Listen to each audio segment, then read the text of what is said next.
Baik, assalamualaikum warahmatullahi wabarakatuh. Waalaikumsalam warahmatullahi wabarakatuh. Halo semuanya, selamat pagi. Pagi. Pertama-tama kita panjatkan dulu puji dan syukur kita kepada Tuhan Yang Maha Esa karena berkat Dialah PPT ini dapat diselesaikan dengan tepat waktu dan di sini kami dapat berdiri untuk presentasi dan tampil presentasi di sini. Dan jangan lupa kita sholawat dan salam terhadap Nabi besar kita Nabi Muhammad Sallallahu Alaihi Wasallam. Karena berkat Dialah kita dapat menempuh pembelajaran dan juga masuk ke era yang terang benderang seperti saat ini. Setelah itu kami ucapkan terima kasih juga kepada Ibu dosen Ibu Magdalena Fianti yang sudah memberikan kami topik untuk berdiskusi dan juga dipresentasikan di waktu dan tempat yang kuliah ini. Oke, sekarang sebelum kita jump in ke materinya, izinkan kami perkenalkan diri dan juga job desk masing-masing. Saya Zaid Praido sebagai moderator dan juga pemateri dan ini rekan-rekan saya. Saya Mia Firdasari sebagai pemateri. Saya Rahma Kashbani sebagai pemateri. Saya Lutfi Azhara sebagai pemateri. Saya Dita Rafiandita sebagai pemateri.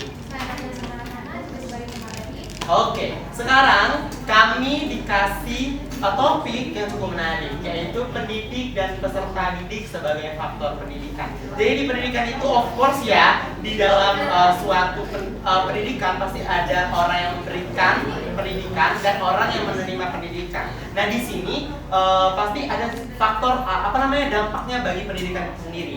Nah bagaimana sih dan apa sih definisi dari pendidikan dan juga si pendidik dan juga si peserta didik. Nah di sini akan dimulai dari definisi yang akan dijelaskan oleh Rafa tadi ya. Kepada Rafa kami persilakan. Oke, baiklah, terima kasih atas waktunya.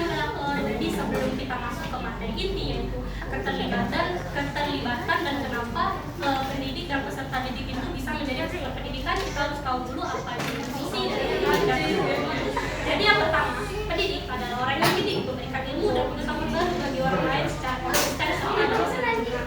Jadi dalam artian lain, sesuai namanya itu, pendidik adalah orang yang memberikan pendidikan, memberikan latihan, serta menumbuhkan nilai-nilai karakter dan etika kepada peserta didik. Nah, pendidik ini contohnya itu bisa jadi seorang guru, dosen, konselor, dan sebutan lain yang sesuai dengan kekhususannya sebagai pendidik. Lalu selanjutnya, apa itu peserta didik? Peserta didik adalah anggota masyarakat yang berusaha mengembangkan dirinya melalui proses pendidikan pada jalur jenjang dan jenis pendidikan tertentu. Nah, jadi dari sumber yang udah kami cari itu, pendidik itu nggak mandang umur, jenis pendidikan, tingkat pendidikan maupun jenis pendidikan yang mereka ambil seperti pendidikan formal, non formal maupun informal. Jadi kalaupun mereka memang berniat menentukan menanggapi pendidikan, dapat disebut sebagai peserta didik. Nah, jadi dari dua pengertian ini kita dapat tahu kalau pendidik dan peserta didik itu saling berkelibatan. Terima kasih. Oke, terima kasih Rafa Taki yang sudah menjelaskan detail banget nih tentang definisi dari pendidik dan juga peserta didik di ruang lingkup yang cukup luas. Sekarang, kenapa sih dan apa landasan kita bisa menjalankan proses pendidikan? Belajar dan mengajar seperti sekarang ini. Apa landasan hukum kita di negara Indonesia tercinta ini?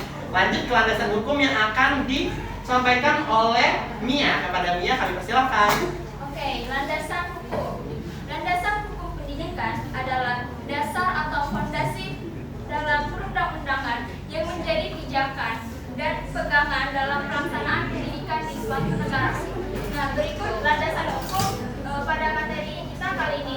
Yang pertama, termuat dalam pasal 31 Undang-Undang Dasar Negara Republik Indonesia tahun 1945. Pasal ini secara tegas menyatakan bahwa setiap warga negara berhak mendapatkan pendidikan.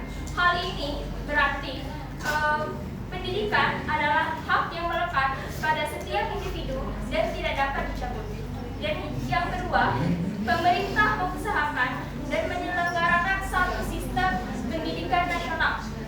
Hal ini berarti pemerintah bertanggung jawab untuk menciptakan sistem pendidikan yang terbangun dan berkualitas untuk seluruh rakyat Indonesia. Oke, selanjutnya ada Undang-Undang Nomor 20 Tahun 2003 tentang Sistem Pendidikan Nasional atau Sisdiknas. Undang-undang ini memberikan penjelasan lebih rinci mengenai penyelenggaraan pendidikan di Indonesia, mulai dari tujuan, prinsip, hingga penyelenggaraan. Oke, tujuan pendidikan nasional dalam undang-undang ini salah satunya mengembangkan potensi peserta didik agar menjadi manusia yang beriman dan bertakwa kepada Tuhan Yang Maha Esa, berakhlak mulia, kreatif, mandiri, sehat, dan bertanggung jawab. Dan selanjutnya prinsip pendidikan nasional dalam undang-undang ini yaitu kemanusiaan, kesatuan, kebangsaan, kerakyatan, dan keadilan serta pemerataan terhadap kesempatan pendidikan. Nah, undang-undang ini juga mengatur tentang jenjang pendidikan yang dimulai dari pendidikan anak usia dini, pendidikan dasar, pendidikan menengah, hingga pendidikan tinggi. Selain itu, tidak hanya mengatur mengenai pendidikan formal, undang-undang ini juga mengatur terkait dengan pendidikan non formal maupun informal. Oke, selanjutnya ada Undang-Undang Nomor 14 Tahun 2005 tentang guru dan dosen. Nah, undang-undang ini mengatur status guru atau dosen sebagai tenaga profesional, kompetensi, hak dan kewajiban, mekanisme pengangkatan, hingga sertifikasi atau penilaian profesional. Oke, terima kasih Mia atas penjelasan yang sangat-sangat rinci banget ya tentang landasan hukum kita mengapa bisa belajar dan juga akan bisa mengajar di kemudian hari.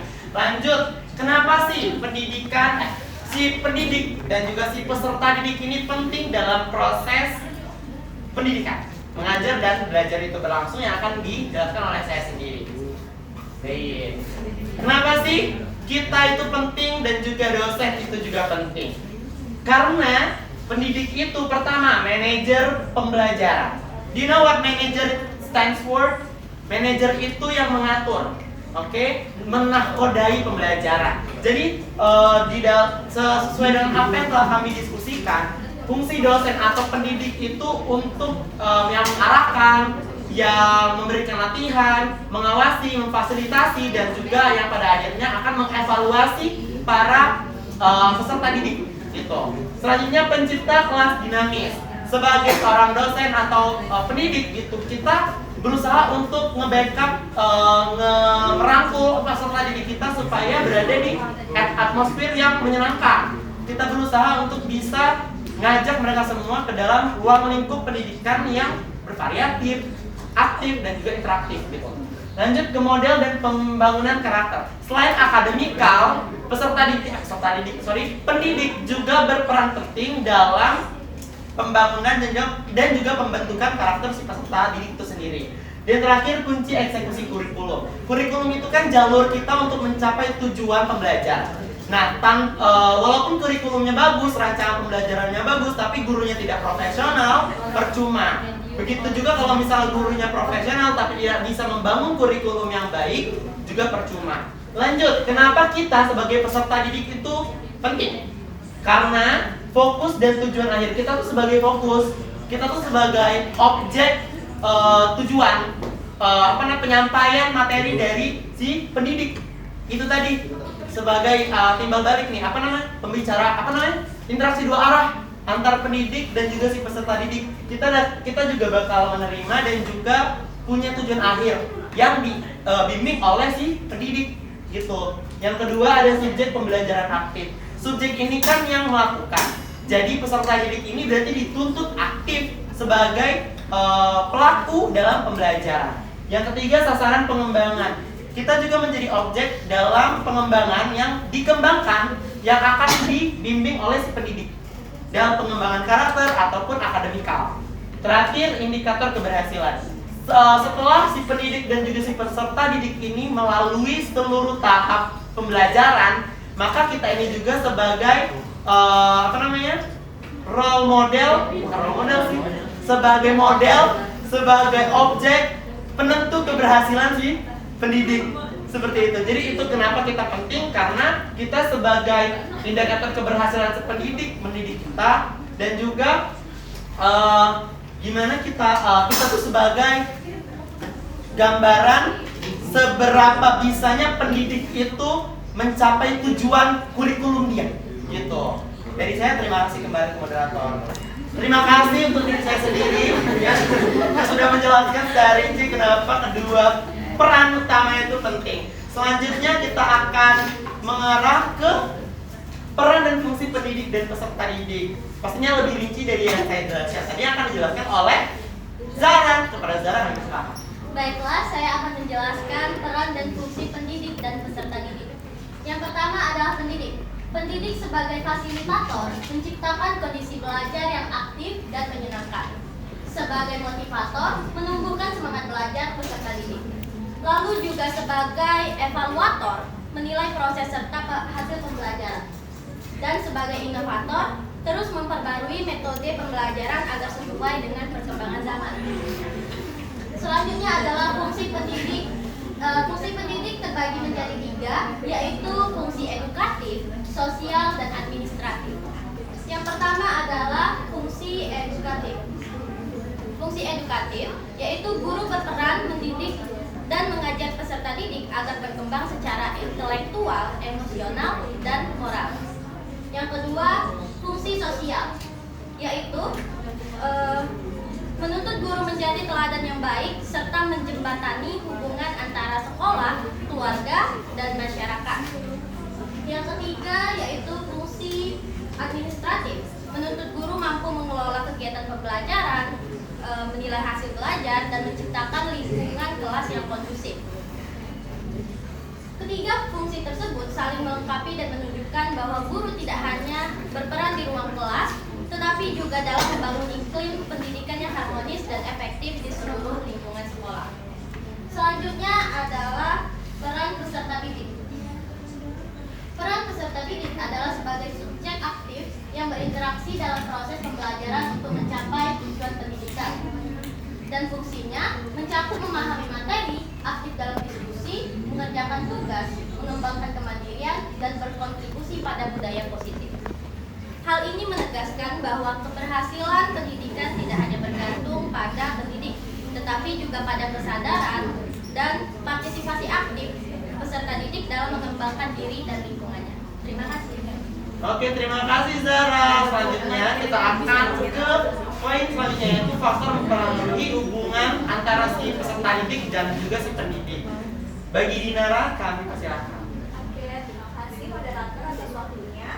Oke teman-teman, setelah kita mengetahui peran dan fungsi peserta didik dan pendidik, kita harus mengetahui faktor yang mempengaruhi hubungan antara pendidik maupun peserta didik.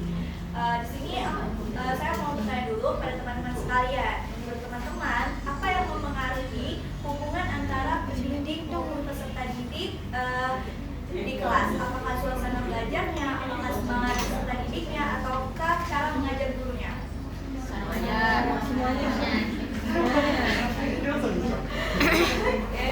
Oke, benar sekali teman-teman sekalian. Hal tersebut sangat penting untuk menunjang keberhasilan untuk membangun hubungan antara peserta didik maupun si pendidik. Faktor-faktor ini memiliki peran penting dalam menentukan keberhasilan proses pendidikan agar dapat berjalan dengan efektif, bermakna, dan menyenangkan bagi kedua belah pihak. Yang pertama yaitu kompetensi dari guru. Guru yang memiliki kompetensi profesional, sosial, dan kepribadian yang baik itu akan mampu menciptakan materi yang mudah dipahami, selain itu yang menarik, serta menyesuaikan pembelajaran dengan karakter yang dibutuhkan oleh siswanya itu sendiri. Hal tersebut dapat dilakukan melalui kompetensi guru, melalui pelatihan berkelanjutan, pembinaan profesional, serta motivasi kerja yang baik. Dengan demikian, guru mampu menyesuaikan diri dengan perkembangan zaman dan kebutuhan pendidikan pada masa kini. Yang nomor 2 yaitu motivasi dan partisipasi peserta didik. Faktor kedua, memiliki peserta didik yang memiliki motivasi yang lebih tinggi akan lebih aktif dalam mengikuti kegiatan belajar, bertanya, dan mengemukakan pendapat. Sebaliknya, ketika peserta didik tersebut memiliki kurangnya motivasi, dapat menyebabkan interaksi antar guru dan siswa menjadi pasif. Selanjutnya yang ketiga yaitu lingkungan belajar yang kondusif. Lingkungan yang aman, nyaman, dan menghargai perbedaan pendapat akan menciptakan suasana belajar yang positif. Sebaliknya, jika lingkungan tersebut penuh dengan ketakutan, ketegangan, dapat menurunkan motivasi belajar siswa. Oleh sebab itu, pendidik maupun peserta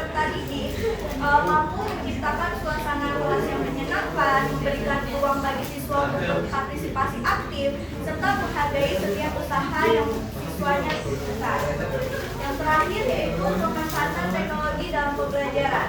Di era teknologi seperti sekarang, teknologi berperan besar dalam memperkuat hubungan antara pendidik maupun peserta didik.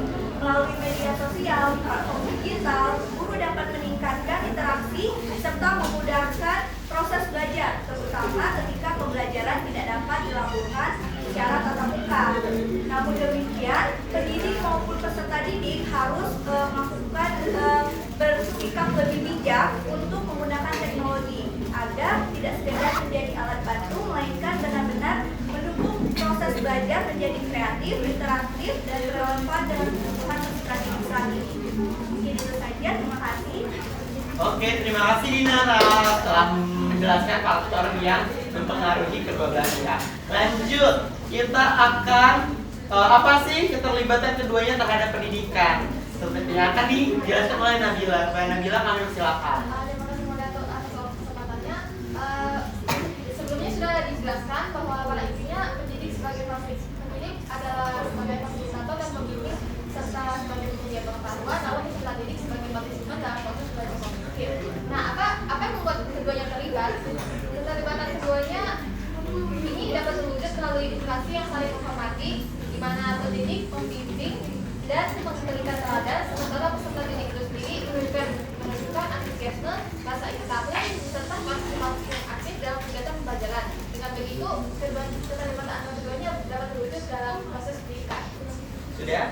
Oke, terima kasih Nabila. Mungkin itu saja yang dapat kami sampaikan dari hasil diskusi kami. Anyone? Ada pertanyaan? Oke, boleh. Ya, berdiri. Baiklah, Assalamualaikum warahmatullahi wabarakatuh. Sebelumnya perkenalkan, saya Keisha Azura Victoria dari kelompok 2. Untuk materi yang akan paparkan ini sangat menarik sekali ya, dan saya tertuju pada faktor yang mempengaruhi yang dibahas sama Dinara, yaitu motivasi dan partisipasi. Menurut kalian nih, bagaimana cara pendidik ini agar peserta didik dapat memiliki motivasi dan ingin berpartisipasi dalam pembelajaran? Mungkin itu saya pertanyaan dari saya. Terima kasih. Wassalamualaikum warahmatullahi Waalaikumsalam. Terima kasih Victoria sudah memberikan pertanyaan. Saya ingin menjawab. Berikan waktunya. Lanjut. Oke, pertanyaan yang ditanyakan oleh Victoria akan dijawab oleh Dinara. Kepada Dinara, silakan. Oke, baik, terima kasih Keisha atas pertanyaannya, itu bagus sekali ya. Jadi seperti yang sudah kami jelaskan sebelumnya, pendidik perlu menciptakan suasana belajar yang menyenangkan. Jadi pendidik itu perlu menghadirkan suasana yang nyaman, interaktif, dan bebas dari tekanan. Ketika siswa merasa aman dan dihargai, mereka akan lebih berani untuk berpendapat, aktif dalam kegiatan belajar. Terus yang kedua, memberikan apresiasi kepada siswa. Ketika siswa tersebut berhasil dalam mengerjakan tugasnya, hal tersebut dapat menumbuhkan rasa percaya diri dari siswa karena membuat peserta didik merasa dihargai atas usaha mereka, bukan hanya hasil akhirnya. Selain itu mungkin menjadi teladan dan inspirator bagi siswa. Ketika pendidik tersebut merasakan semangat, sabar, dan penuh dedikasi, akan menjadi contoh positif bagi peserta didik. Ketika pendidik antusias dalam mengajar, itu menular kepada siswa energinya karena membuat mereka ikut termotivasi untuk belajar. Itu dari saya. Oke, apakah bisa diterima jawabannya? Ya, bisa diterima dan sudah bagus sekali. Terima kasih. Oke, mungkin itu saja yang dapat kami sampaikan, dan presentasi pada sesi kali ini kami akhiri dengan wassalamualaikum warahmatullahi wabarakatuh.